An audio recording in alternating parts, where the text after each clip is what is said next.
বিসমিল্লাহির রহমানির রহিম। আমরা কি জানি যে বছরের সর্বশ্রেষ্ঠ দিন কোনগুলো? সেটা হচ্ছে জিলহজ মাসের প্রথম দশক। আল্লাহ নবী সাল্লাল্লাহু আলাইহি সাল্লাম বলছেন, আফদালু আইয়ামিদ দুনিয়া, পৃথিবীতে যে দিনগুলো আল্লাহ দিয়ে থাকেন তার মধ্যে শ্রেষ্ঠতম দিন হচ্ছে জিলহজের প্রথম দশক। আর কেন? এই জন্যে যে এই দিনগুলোতে যে আমল করা হয় সে আমল আল্লাহর কাছে অধিক প্রিয়। ইবনে আব্বাস থেকে বর্ণিত, তিনি বলেন, রাসূলুল্লাহ সাল্লাল্লাহু আলাইহি ওয়াসাল্লাম বলছেন, মা মিন আইয়ামিন আল আমালুস সালিহু ফিহা আহাব্বু ইলাল্লাহি মিন হাযিহিল আশর। বছরের যে কোনো সময়ের তুলনায় এই দিনের নেক আমল আল্লাহর কাছে এত প্রিয় যে অন্য সময় এরকম নয়।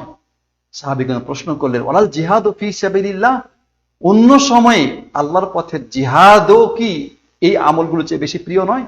তিনি বললেন যে না, অন্য সময়ের জেহাদের তুলনায় এই সময়ের নফল ইবাদত আল্লাহর কাছে বেশি প্রিয়। কিন্তু ওই লোকের কথা ভিন্ন, যে তার জান মাল নিয়ে আল্লাহর পথে বের হয়ে গেছে এবং সব আল্লাহর রাস্তায় বিসর্জন দিয়ে দিয়েছে, তার কথা ভিন্ন এবং তার প্রতিদান এবং সব সবচেয়ে বেশি। প্রাণপ্রিয় ভাইরা বোনেরা, অতএব এই দিনগুলো যেহেতু সবচাইতে বেশি গুরুত্বপূর্ণ, এজন্য এই দিনগুলোতে অধিক হারে নফল ইবাদত করার চেষ্টা করা উচিত।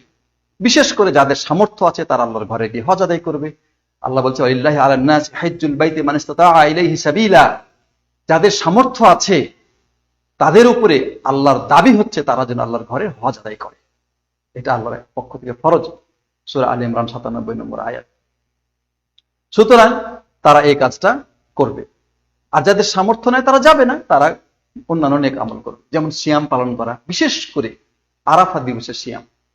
সিয়ামু ইয়াউমি আরাফা ইউকাফিরুস সানাতাল মাদিয়া ওয়াল আতিয়া। আরাফা দিবসের সিয়াম বিগত এবং আগত 2 বছরের গুনাহ মাফ করে দেয়। এছাড়া 1 তারিখ থেকে 9 তারিখ পর্যন্ত কন্টিনিউ নফল সিয়াম আদায় করা যেতে পারে। এছাড়া ফরজ নামাজগুলি সময় মতো আদায় করা, তারপরে কোরআন তেলাওয়াত করা, দোয়া করা, জিকির আজকার করা, তাসবিহ তাহলিল করা, যত রকমের নেক আমল আছে সেগুলি করা। আর কুরবানির দিনে কুরবানি করা। কুরবানির দিনে, দশম দিনে কুরবানির চাইতে শ্রেষ্ঠ এবং পছন্দনীয় আমল আল্লাহর কাছে আর কিছু নেই।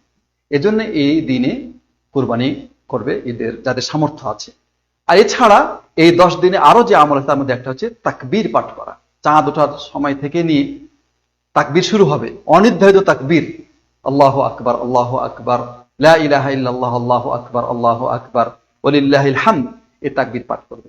আর যেদিন আরাফা দিবস হবে সেদিন থেকে নিয়ে 13 তারিখ আসর পর্যন্ত প্রত্যেক ফরজ নামাজের পরে পরে এই তাকবীরকে পাঠ করবে। এইভাবে যদি আমরা এই সময়গুলোতে আমল করি তাহলে আমাদের আমল বছরের শ্রেষ্ঠ আমল হিসেবে আল্লাহর কাছে পরিগণিত হবে। আল্লাহ যেন আমাদের সেই তৌফিক দান করেন।